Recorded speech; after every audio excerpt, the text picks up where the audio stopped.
दशरथ नंदन जनक किशोरे। 3 बेटियों में मझली बेटी देवहूति का विवाह कर्दम जी के साथ में हुआ। कर्दम जी ने विवाह के समय एक शर्त रखी कि संतान होते ही मैं विरक्त हो जाऊंगा। कर्दम जी ने विवाह के समय देवहूति के समक्ष एक शर्त रखी कि जिस दिन एक भी संतान हमको हो जाएगी उस दिन मैं विरक्त हो जाऊंगा। तो देवहूति ने इस शर्त को स्वीकार कर लिया।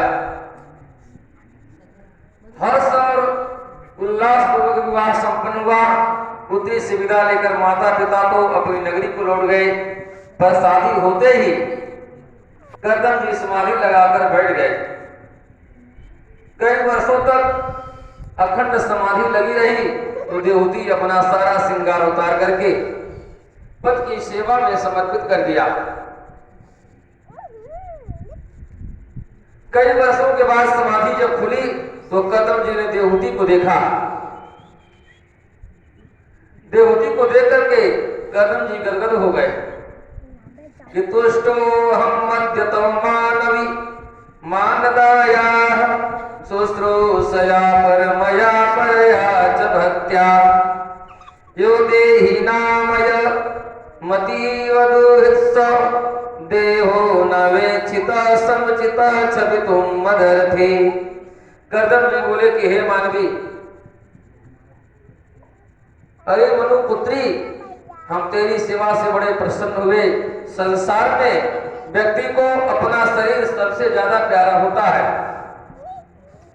पर तुमने जो मेरी सेवा की है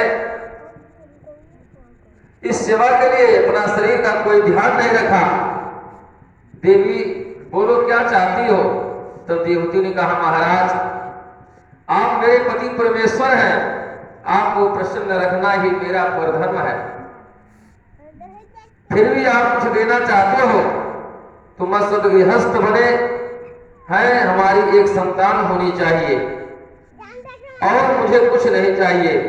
तब कर्दम जी प्रसन्न हो गए और तुरंत हाथ में जल लिया। संकल्प करके जैसे जैसे ही जल छोड़ा कि एक अद्भुत विमान बनकर तैयार हो गया।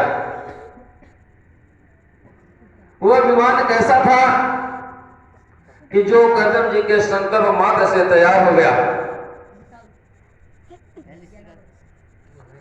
ऐसे विमान में कोई ईंधन की जरूरत ही नहीं थी। वह कामना मात्र से ही इच्छा मनमोहित उस स्थान पर चले वह विमान लेकर के पहुंच जाता था।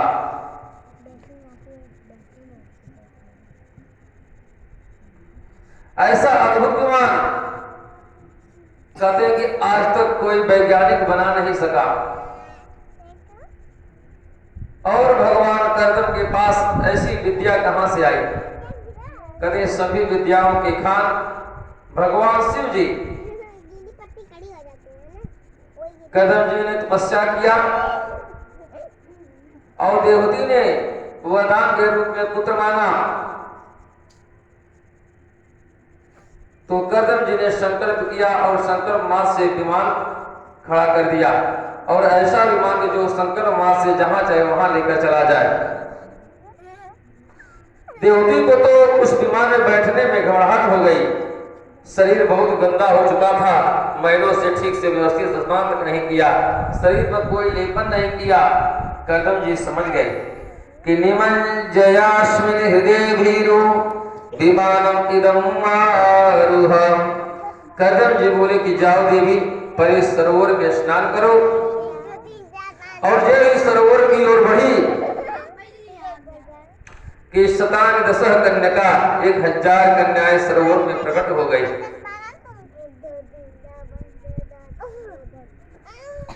जब कर्दम जी ने देवहूति से कहा कि जाओ स्नान करो, जब देवहूति तालाब की तरफ बढ़ी तो वहां पर 1000 कन्याएं प्रकट हो गई, जिन्होंने उपटन लगा लगाकर देवहूति का स्नान करवाकर श्रृंगार किया।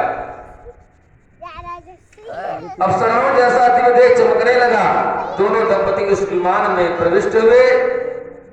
वर्षों तक विषयों का भोग करते हुए कालांतर में 9 बेटियों को जन्म दिया। अब एक दिन कदम जी सोचने लगे कि वाह वाह रे कदम, तुम तो फंस गए चक्कर में। शादी के पहले सोच रहे थे कि एक संतान होते ही बाबा बनेंगे, और आज देखो 9 संतानें हो गई।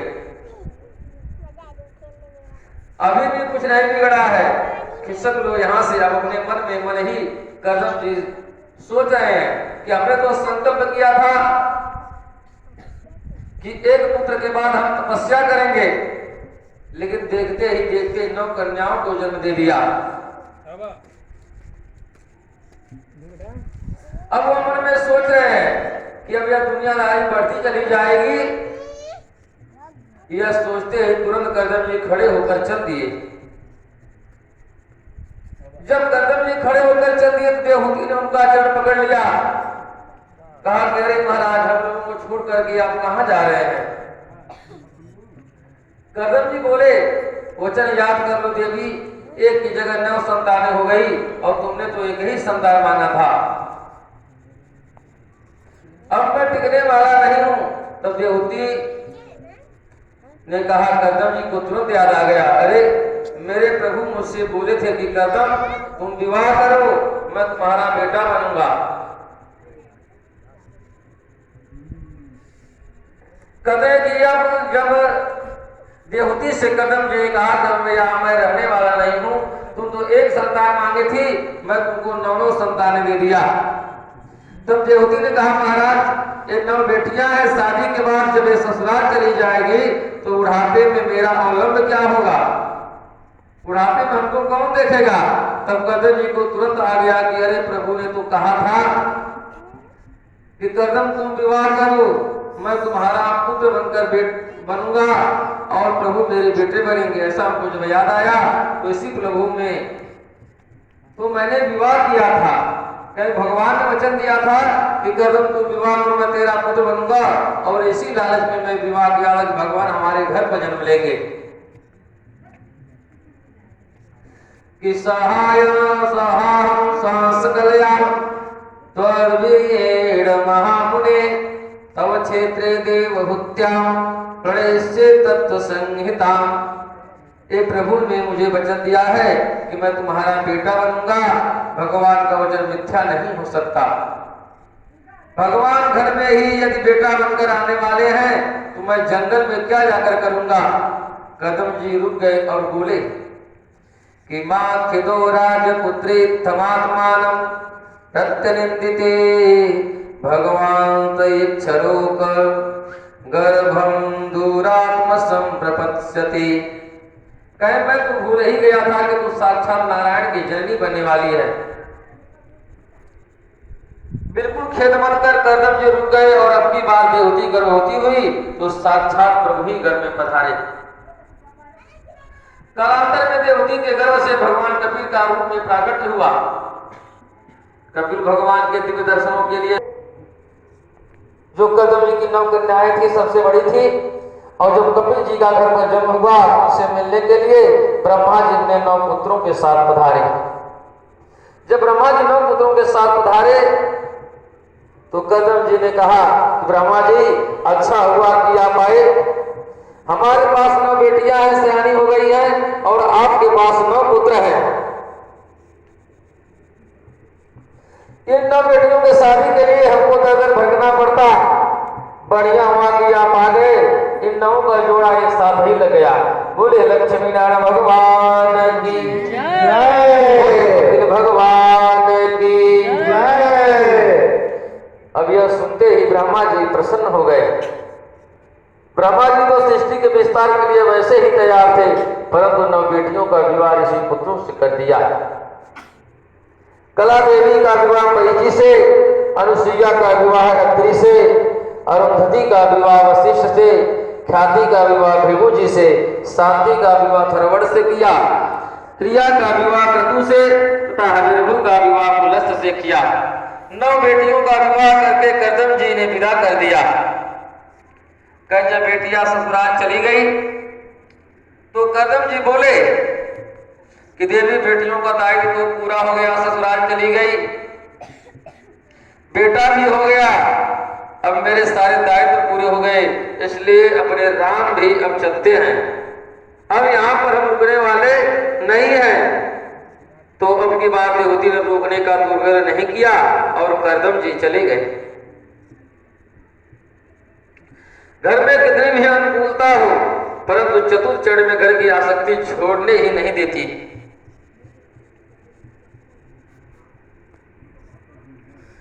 लेकिन चाहे घर में सब व्यवस्था क्यों न हो, चौथे पन में घर को अवश्य ही त्याग ही देना चाहिए, क्योंकि घर परिवार का यह मोह ही ऐसा होता है कि आपको भगवान के चरणों में आपके मन को लगने नहीं देता।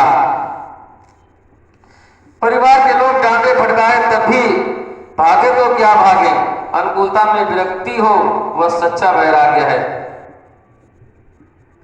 परिस्थिति का वैराग्य ज्यादा टिकाऊ नहीं होता। कहते हैं परिस्थिति वशर कोई वैराग्य हो जाए, कोई कार्य बिगड़ जाए तो वह अधिक दिनों तक टिकने वाला नहीं होता। लेकिन परिवार में रहते हुए यदि वैराग्य हो जाए और भगवान में मन लग जाए तो इससे बड़ा वैराग्य कोई और नहीं हो सकता। यही तो सच्चा वैराग्य, यही टिकाऊ है। तब करदम जी की अनुकूलता को देखिए कि जिसकी देवती जैसी पत्नी, बेटिया अनुसुईया जैसा, तमाम भृगु वशिष्ठ आदि ऐसे, पुत्र कपिल जैसा, किसी मामले में कोई कमी नहीं, रहने के लिए सुविधा में कोई कमी नहीं थी, खाने पीने की सब व्यवस्था था।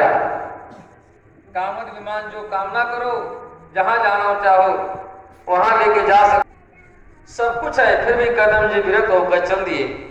अब तो आश्रम में केवल 2 सदस्य, माता देवहूति और उनके पुत्र कपिल रह गए। एक दिन देवहूति मां अपने पुत्र के पास आई और बोली, बेटा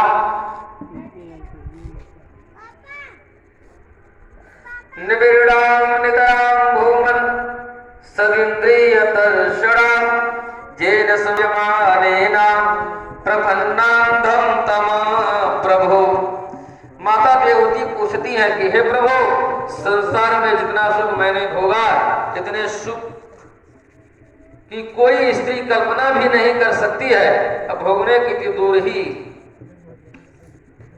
कहते हैं कि माता देवहूति ने कपिल भगवान से कहा कि हे प्रभु, मैंने जितना सुख भोगा इस धरती पर, इतना सुख कोई स्त्री भोग नहीं सकती, वह सोच भी नहीं सकती, और सुख भोगने की तो बात ही दूर रही। इस प्रकार की अनुकूलता, हर प्रकार का वैभव मायके में राजकुमारी बनकर रही और ससुराल में करदम जैसे परम योगी संत पति मिले। कामद विमान ने दिव्य भोग का सेवन कराया, परंतु इतना सब पाने के बाद भी मेरी आत्मा अतृप्त है, मेरा मन अभी भी असंतुष्ट है। बेटा, आज मैं तुझे केवल अपना बेटा नहीं समझ रही है, सुना है तो साक्षात भगवान है, ब्रह्म ज्ञान संपन्न है। मैं चाहती हूं कि अपने ज्ञान का खड्ग उठाकर मेरे अज्ञान के बीज को जड़ सहित नष्ट कर दे।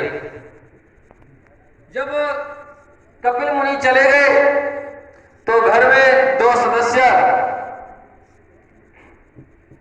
माता देवहूति और कपिल मुनि बच गए। माता ने कहा कि मैं तुम्हारी शरण में हूं, तुम ब्रह्म ज्ञानी हो, अपने ज्ञान के द्वारा मेरे अज्ञान की जड़ को नष्ट कर दो।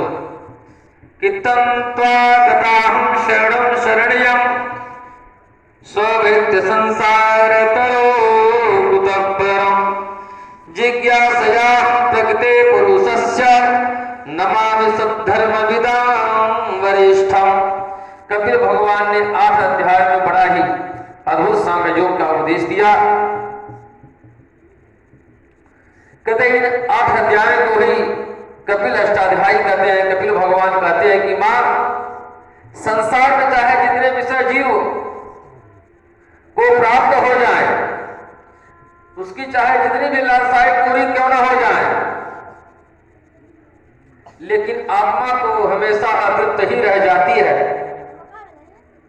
और जो इस विषय की वह कामना करता है, वह विषय स्वयं अपने में अपूर्ण है। कहते हैं कि जब जीव पूर्ण को प्राप्त होता है तभी पूर्ण बनता है। जब तक वह विषय में कामनाओं में फंसा रहता है तब तक वह अपूर्ण ही है। जीवन में परिपूर्णता तो तभी आएगी पूर्णस्य पूर्णमादाय पूर्णमेवावशिष्यते। भगवान को पूर्ण कैसे माना गया, उसमें कोई कमी नहीं होती है। कभी उस परिपूर्ण प्रभु के पाद पद्मों को पाए बिना जीवन में परिपूर्णता का आनंद आ ही नहीं सकता। अगर उनमें से कुछ कमी भी कर दिया जाए तो उसमें कमी नहीं होती, अगर उसमें कुछ बढ़ा दिया जाए तो कुछ अधिक नहीं होता। वो हमेशा समत्व भाव में ही रहते हैं, इसलिए वे पूर्ण ब्रह्म है। कहते ऐसे ब्रह्म को पाकर के जो हमेशा सम रहे, पूर्ण रहे, कभी कोई कमी ना हो, ऐसे ब्रह्म को पाकर के यह जीव भी ब्रह्ममय हो जाता है। बोले लक्ष्मी नारायण भगवान की जय। राधे रानी सरकार की जय।